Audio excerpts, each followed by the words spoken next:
ప్రభునామానికే మహిమ కలుగును గాక. కూడి వచ్చిన మీ అందరికీ కర్మల ఆత్మీయ సహవాస సంఘ విశ్వాసులందరికీ మన ప్రభువును ఆయన ప్రియ కుమారుడునైన యేసుక్రీస్తు వారి శ్రేష్టమైన నామలో శుభములు మరియు అందరికీ వందనాలు. ఇర్మియా గ్రంథం 30వ అధ్యాయాన్ని మనం ధ్యానం చేసుకుందాం. ఇర్మియా గ్రంథం 30వ అధ్యాయం. ఇందులో ముఖ్యమైన అంశం ఏంటంటే ఇశ్రాయేలీల యొక్క మహాశ్రమలు మరియు వారి విమోచన గురించిన ప్రవచనం. ఇశ్రాయేలీల యొక్క మహాశ్రమలు మరియు వారి విమోచన కొరకైన ప్రవచనము ఈ అధ్యాయంలో మనం చూడవచ్చు. మొదటి 3 వచనాలు మనం చూస్తే, యెహోవా యొద్ద నుండి వచ్చి ఇర్మియాకు ప్రత్యక్షమైన వాక్కు. ఇశ్రాయేలు దేవుడగు యెహోవా ఎలాగూ సెలవిచ్చుచున్నాడు. రాబో దినములలో నేను ఇశ్రాయేలు వారును యోధా వారునకు నా ప్రజలను చెరలో నుండి విడిపించి వారి పితరులకు నేను ఇచ్చిన దేశమును వారి స్వాధీనపరుచుకున్నట్లు వారిని తిరిగి రప్పించదనని యెహోవా సెలవిచ్చుచున్నాడు. కావున నేను నీతో చెప్పిన మాటలన్నిటినీ ఒక పుస్తకంలో రాసి ఉంచుకున్నాను.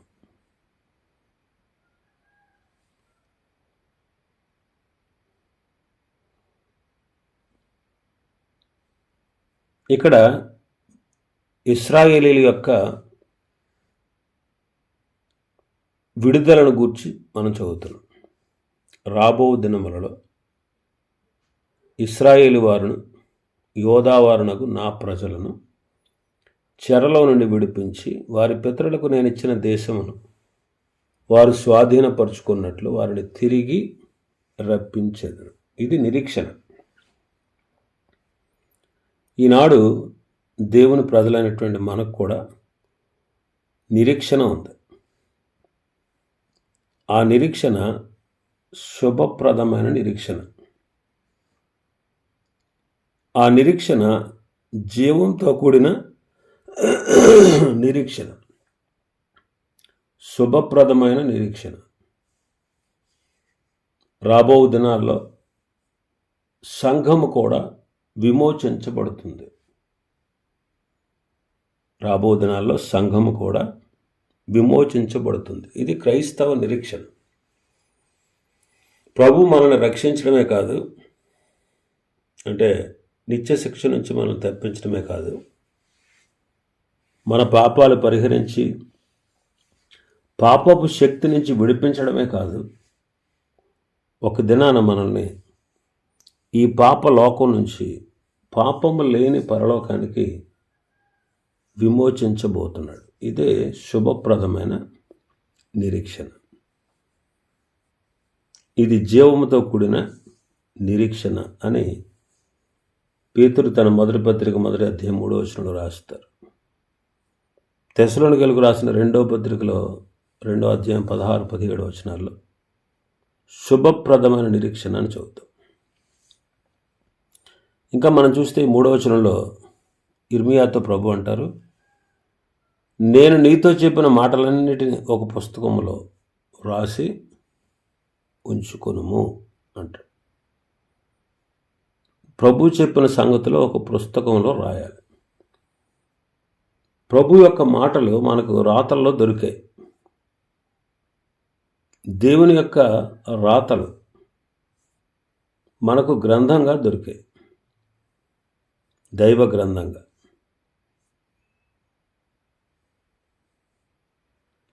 దేవుని యొక్క రాతలు మనకు దైవ గ్రంథంగా లిఖించబడ్డాయి. దేవుడు ఎంతో ప్రేమ గలవాడు.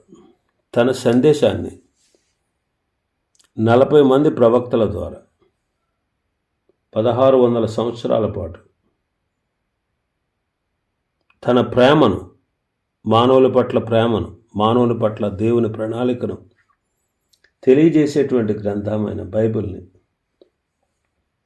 రాతపూర్వకంగా తన ప్రజలతో రాయించి ఈనాడు మనకి అందుబాటులోనికి తీసుకుని వచ్చారు. ఒకవేళ పరిశుద్ధ గ్రంథమైన బైబిలే లేకపోతే దేవుని యొక్క నిత్య సంకల్పం ఏంటో, మానవుని పట్ల దేవుని ప్రణాళిక ఏంటో, మానవుని మరణం తర్వాత జరిగేదేంటో, ప్రపంచం ఎలా ముగించబడుతుందో, దేవుడు తన ప్రణాళికను ఏ రీతిగా మానవుల పట్ల కనుపరిచాడో ఆ సంగతి మనకు ఎరగకపోదు. మనం ఎంతో ధన్యజీవులు. మనం చదువుకునేటువంటి మనకు అర్థమయ్యే భాషలో, తెలుగు భాషలో పరిశుద్ధ గ్రంథమైన బైబిల్ మనకు అనుగ్రహించబడింది. ఇప్పుడు దేవుని వాక్యం ప్రస్తుతం మన హృదయాల్లో రాయబడాలి. దేవుని ఆత్మ అనే కలము ద్వారా మన హృదయం అనే పలక మీద దేవుని యొక్క వాక్యము పరిశుద్ధాత్ముడు రాస్తా ఉన్నాడు. మరి మన హృదయంలో దేవుని వాక్యం ఎందుకు? మనుషులందరూ దేవుని గూర్చి తెలుసుకున్నట్టు, మనమే రాతపతులం. ఇంకా ఎందుకు మన హృదయంలో దేవుని యొక్క వాక్యం? కీర్తనకారుడు అన్నట్టు, నీ ఎదుట నేను పాపము చేయకుండానట్లు నా హృదయంలో నీ వాక్యము ఉంచుకొని ఉన్నానంటాడు 119వ కీర్తన. ఇంకా ఎందుకు అంటే సాతానును జయించుటకు. యవనస్తులారా, మీరు బలవంతులు, దేవుని వాక్యం యందు నిలుచుచున్నది, మీరు దుష్టిని జయించి ఉన్నారు అంటాడు యోహాను పత్రికలో శిష్యుడైనటువంటి యోహాను. కనుక సాతానును జయించుటకు, ఇంకా మన ప్రవర్తన చెడిపోకుండా ఉండుటకు దేవుని వాక్యం మన హృదయంలో అవసరం. మన ప్రవర్తన చెడిపోకుండా ఉండుటకు వారి దేవుని ధర్మశాస్త్రము వారి హృదయంలో ఉన్నది, వారి అడుగులు జారవు అంటాడు కీర్తనకారుడు 37-31లో. కనుక మన ప్రవర్తన చెడిపోకుండా ఉండుటకు, కాబట్టి దేవుడు తన ఆత్మ ద్వారా మన హృదయం అనే పలక మీద దేవుని వాక్యాన్ని రాస్తా ఉన్నాడు. ఎందుకు మన హృదయంలో వాక్యం అంటే, మనం మనుషులకు దేవుని రక్షణ గూర్చి చెప్పుటకు,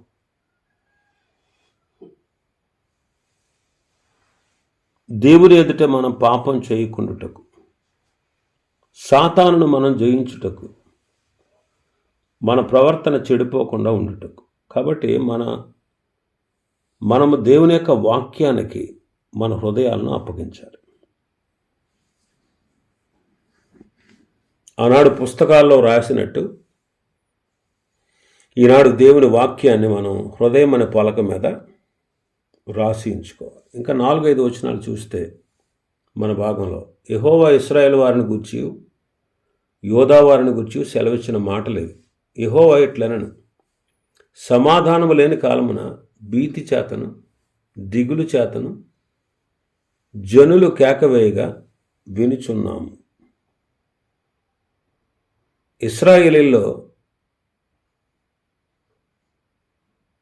భీతి చేత దిగులు చేత జనులు కేకలు వేస్తున్నారు. ఇశ్రాయేలీయులకు సమాధానం లేదు. కారణం వారి పాపమే. అయితే ఈనాడు ఆయన నమ్మినటువంటి ప్రజలు క్రీస్తు అనుగ్రహించు సమాధానాన్ని హృదయంలో కలిగి ఉన్నారు. ఆయన ప్రజలు క్రీస్తు అనుగ్రహించు సమాధానాన్ని వారి హృదయాల్లో కలిగి ఉన్నారు. కొలస్సీ పత్రిక 3:15 ప్రకారం. ఇంకా 6వ వచనం చదివితే, మీరు విచారించి తెలుసుకున్నాడు, పురుషులు ప్రసూతి వేదనతో పిల్లలను కందురా? మరి ప్రసవ వేదన పడు స్త్రీల వలె పురుషులందరూ నడుము మీదల చేతులు ఉంచుకొనుటయు వారి ముఖములు తెల్లబారుటయు నాకు కనబడుచున్నదేమి? 7వ వచనంలో, అయ్యో ఎంత భయంకరమైన దినము, అట్టి దినము మరొకటి రాదు, అది యాకోబు సంతతి వారికి ఆపద తెచ్చు దినము. అయినను వారు దానిలో పడకుండా రక్షింపబడదు. ఇశ్రాయేలీలకు మహాశ్రమలను గూర్చిన ప్రవచనం. మహాశ్రమలను గూర్చిన ప్రవచనం. వారు ఎలా ఉన్నారంట? ప్రసవ వేదన పడు స్త్రీల్లాగా పురుషులందరూ నడుముల మీద చేతులుంచుకొని వారి ముఖములు తెల్లబారాయి. ఇది మనం గమనిస్తే ఇది మహాశ్రమల కాలం. మహాశ్రమల కాలం గూర్చిన ప్రవచనం. అలాంటి శ్రమలలో ఇశ్రాయేలీలు సంపూర్ణంగా రక్షించబడతారు. మరి ఆ శ్రమలకు ముందే, ఆ మహాశ్రమలకు ముందే సంఘము విమోచించబడుతుంది, విమోచన పొందుతుంది. ఇశ్రాయేలీయులకు రక్షణకు ముందే సంఘం ఎత్తబడుతుంది అన్నమాట. అందుకే 7వ వచనం ఆఖరులు అంటారు, అయినను వారు దానిలో పడకుండా రక్షింపబడదు. ఇశ్రాయేలీయుల జాతిని దేవుడు రక్షించబోతున్నాడు. ఒక జాతిగా దేవుడు వారిని రక్షించబోతున్నాడు. ఇంకా 8-9 వచనాలు చూస్తే, సైన్యములకు అధిపతికి యెహోవా ఇలాగ సెలవిచ్చున్నాడు, నీకున్న కాడి నీ మెడ నుండకుండా ఆ దినమును నేను దాన్ని విరిచి నీ కట్లను తెంపెదను. ఇకను అన్యులు యాకోబు సంతతి వారి చేత దాస్యము చేయించుకొనరు గాని వారు తమ దేవుడైన యెహోవానగు నేను వారి మీద రాజుగా నియమించి దావీదును సేవించుదురు. ఇశ్రాయేలీలు ఇక ఎన్నడూను దాసులు కాక విమోచించబడతారు. సంఘమైనటువంటి మనం ప్రస్తుతం మన పాప దాస్యం నుంచి విడిపించబడ్డాం. మరి ఇక ఎన్నటికీ కూడా మనం పాపమునకు దాసులు కాకూడదు. ఇక ఎన్నడూ పాపమునకు దాసులు కాకూడదు. పూర్వం ప్రభువుని ఎరగక ముందు మనం మన శరీరాల్ని పాపానికి అప్పగించుకున్నాం. మన అవయవాల్ని దుర్నీతికి సాధనాలుగా పాపానికి అప్పగించాం. అయితే ఇప్పుడు మృతులలో నుండి తిరిగి లేచిన వాని యందు విశ్వాసం ఉంచి మనల్ని మనం దేవునికి అప్పగించుకున్నాం. కాబట్టి మన అవయవాల్ని ఒకప్పుడు పాపం చేస్తూ ఉన్నప్పుడు, పాపం ఏలుబడి చేస్తున్నప్పుడు ఎలాగైతే పాపానికి అప్పగించుకున్నామో, ఇప్పుడు మన అవయవాలని నీతి సాధనాలుగా మనం దేవునికి అప్పగించాలి. దేవునికి అప్పగించాలి. కాబట్టి ఇక ఎన్నటికీ మనం పాపమునకు దాసులము కాకూడదు. మరి 10వ వచనం మనం చదివితే మన భాగంలో, మరి యెహోవా సెలవిచ్చినది ఎవరు? నా సేవకుడైన యాకోబు భయపడకము, ఇశ్రాయేలు విస్మయమందకము. నేను దూరము నుండి నిన్నును చెరలోనికి పోయిన దేశమునందుండు నీ సంతానపు వారిని రక్షించుచున్నాను. బెదిరించువాడు లేకుండా యాకోబు సంతతి తిరిగి వచ్చి నెమ్మళించి నెమ్మది పొందును. ఇశ్రాయేలులకు నెమ్మది. వారు ఏం చేయబడతారంట? రక్షించబడతారు. ఎవరు బెదిరించి వారు ఎవరు లేకుండా యాకోబు సంతతి తిరిగి వచ్చి నెమ్మళించి నెమ్మది పొందుతారు. కాబట్టి మనకు కూడా ఈ లోకంలో నెమ్మది ఉండదు, పరలోకంలోనే మనకి నెమ్మది. ఇంకా 11వ వచనం చూస్తే, యెహోవా వాక్కు ఇదే, నిన్ను రక్షించుటకు నేను నీకు తోడై ఉన్నాను. నిన్ను చెదరగొట్టిన జన్మలన్నిటినీ నేను సమూల నాశనం చేసేదను కానీ నిన్ను సమూల నాశనం చేయను. అయితే ఏమాత్రం నిర్దోషిగా ఎంచకుండానే నిన్ను మితముగా శిక్షించుదును. మితముగా శిక్షిస్తాడు. వారిని నాశనము చేయడంట, సమూల నాశనము చేయుడు. నిన్ను రక్షించుటకు నేను నీకు తోడై ఉన్నాను. మరి ఎందుకు ఈ శిక్ష అంటే, నీవు చేసినటువంటి పాపానికి ప్రతిగా నిన్ను నిన్ను నిర్దోషిగా ఎంచకుండా మితముగానే నేను నిన్ను శిక్షిస్తున్నాను అంటాడు. మితముగా శిక్షించున్నాడు. ఈనాడు మనకు కూడా శిక్ష, ప్రభు చేత శిక్షించబడుతున్నాం. మనకు నిత్య శిక్ష లేదండి, నిత్య శిక్ష లేదు. లోకస్తులందరితో పాటు కలిగే శిక్షా విధి మనకు లేదు. అందుకే ప్రభు చేత మనం శిక్షించబడుతున్నాం. అందుకే కొరింథీయులకు రాసిన మొదటి పత్రిక 11వ అధ్యాయం చదువుతాం.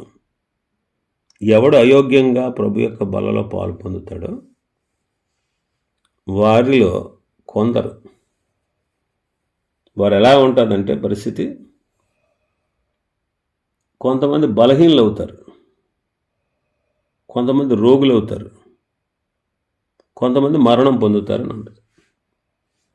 ఇది ప్రభు చేత మనం శిక్షించబడే శిక్ష. నిత్య శిక్ష మనకు లేదు. మనల్ని మనం విమర్శించుకుంటే శిక్ష పొందకుండా ఉంటాం. కాబట్టి వారిని మితముగా శిక్షిస్తాడట,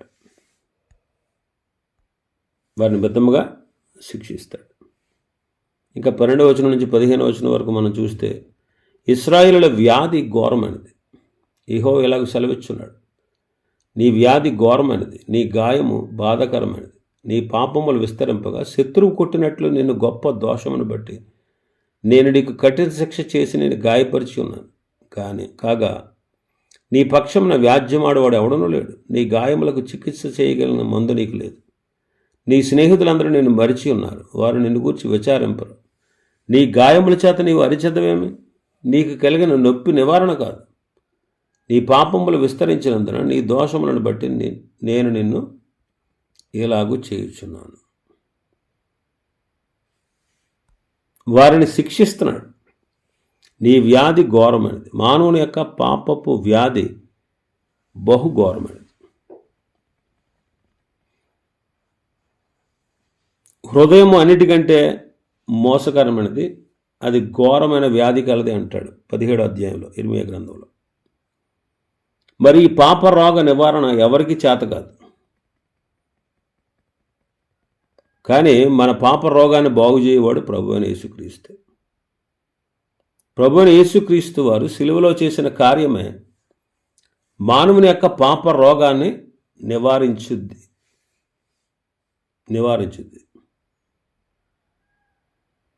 యెషయా గ్రంథం 53వ అధ్యాయంలో మనం చదివితే, యెషయా గ్రంథం 53:5, మన అతిక్రమ క్రియలను బట్టి అతడు గాయపరచబడను, మన దోషములను బట్టి నలగొట్టబడను, మన సమాధానార్థమైన శిక్ష అతని మీద పడను, అతడు పొందిన దెబ్బల చేత మనకు స్వస్థత కలుగుచున్నది.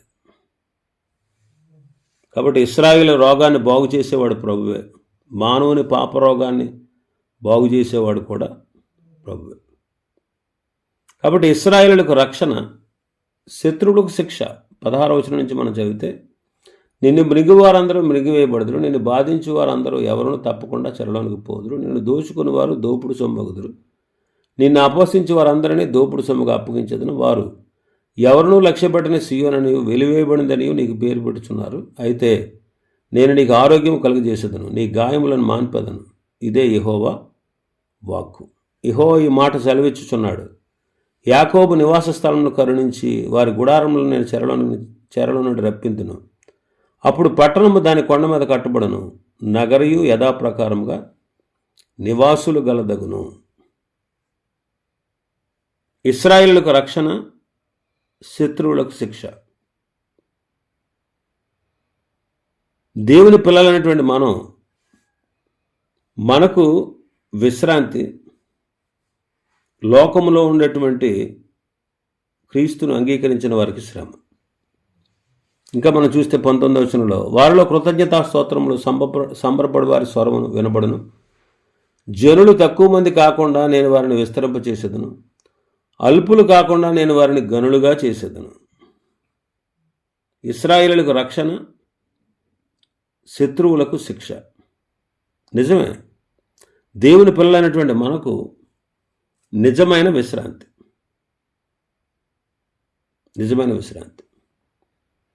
ఇంకా మనం చూస్తే 19వ వచనంలో కృతజ్ఞతా స్తోత్రము సంబరపడు వారి స్వరము వినబడుతుంది. కృతజ్ఞతా స్తోత్రము సంబరపడు వారి యొక్క స్వరము. కనుక ఇశ్రాయేలులో దేవుని ఆరాధన అన్నమాట. ఆదామునందు మనం పాపులము. ఆదాము అవ్వల విధేయతను బట్టి మనమందరం పాపులము, శిక్షకు పాత్రులం. తద్వారా నిజదేవుణ్ణి ఆరాధించేటువంటి ఆధిక్యతను మనం కోల్పోయాం. అయితే యేసుక్రీస్తులో మనం తిరిగి పునరుద్ధరించబడ్డాం.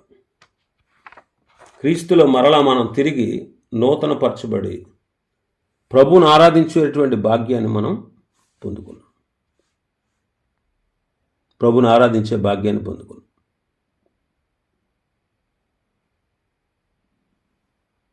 ఇంకా మనం చూస్తే 20వ వచనం నుంచి 23వ వచనం వరకు, వారి కుమారులు మునిపటి వలె ఉందరు, వారి సమాజము నా ఎదురు స్థాపింపబడును, వారిని బాధపరిచి వారందరినీ శిక్షించేదను, వారిలో పుట్టినవాడు వారికి రాజుగా ఉండును, వారి మధ్యన పుట్టినవాడు ఒకడు వారిని ఏలును, నా సమీపంలోకి వచ్చుటకు ధైర్యం తెచ్చుకున్నవాడెవడు, నా సన్నిధికి వచ్చినట్లుగా నేను వారిని చేరదీసేదను, ఇదే యెహోవా వాక్కు. అప్పుడు మీరు నాకు ప్రజలైందురు, నేను మీకు దేవుడినైందును. వారి కుమారులు మునిపటి వలె ఉందురు, వారి సమాజమున ఎదుట స్థాపించబడు, వారిని బాధపరుచు వారందరినీ శిక్షిస్తాను. కాబట్టి క్రీస్తు ఇశ్రాయేలుని పరిపాలించడం మనం చూస్తాం. అందుకే 21వ వచనంలో వారిలో పుట్టినవాడు వారికి రాజుగా ఉండును, వారి మధ్యన పుట్టినవాడొకడు వారిని ఏలును. క్రీస్తు పరిపాలన గూర్చి రాయబడింది. ప్రస్తుతం మనల్ని సంఘముగా ఆయన పరిపాలిస్తున్నాడు. రాబో దినాల్లో ప్రపంచాన్ని పరిపాలించేవాడు ఆయన. ప్రస్తుతం మనం క్రీస్తు పరిపాలన క్రింద ఉన్నాం. సంఘములో ఆయన పరిపాలన క్రింద మనం జీవిస్తూ ఉన్నాం. రాబో దినాల్లో ఆయనే ప్రపంచాన్ని పరిపాలిస్తాడు. ఇంకా 23-24 వచనాలు చదివితే, ఇదిగో యెహోవా మహోగ్రతయు పెనుగాలి బయలుదేరుచున్నది, అది గిరగిర తిరుగు సుడిగాలి, అది దుష్టుల మీద పెళ్ళున దిగును, తన కార్యము ముగించు వరకు, తన హృదయాలోచన నెరవేర్చు వరకు యెహోవా కోపాగ్ని చల్లారదు. అంత్యదినములలో మీరు సంగతి గ్రహింతురు. యెహోవా మహోగ్రత పెనుగాలి బయలుదేరుతుంది, అది దుష్టుల మీద పెళ్ళున దిగుతుంది, తన కార్యం ముగించే వరకు, తన హృదయాలోచనను నెరవేర్చే వరకు యెహోవా కోపాగ్ని చల్లారదు అంటున్నాడు. ఇది భయంకరమైనటువంటి తీర్పు దినం, ఉగ్రతా దినం. చూడండి, పరిశుద్ధ గ్రంథంలో మనం చూస్తాం, జలప్రళయం టైంలో 120 సంవత్సరాలు దేవుడు వారికి ప్రకటిస్తూ వచ్చాడు. నోవహు నీతిని తీర్పును ప్రకటించాడు. పరిశుద్ధాత్ముడు వారి హృదయాల్లోకి వెళ్ళి ప్రతిరోజు గుర్తు చేస్తూ వచ్చాడు, కానీ ఒక్కడో మారలే. అందుకే దేవునితో ఏకీభవించిన నీతిమంతుడైనటువంటి నోవహును అతని కుటుంబాన్ని రక్షించాడు. దేవునితో ఏకీభవించని వారందరినీ జలప్రళయంలో శిక్షించాడు. అంతే, దేవుని తీర్పు అలాగే ఉంటుంది. దేవుడు ప్రేమగలవాడు, కృపగలవాడు. తన యొద్దకు వస్తే వారి శిక్షను క్రీస్తు మీద వేసి వారిని రక్షిస్తాడు.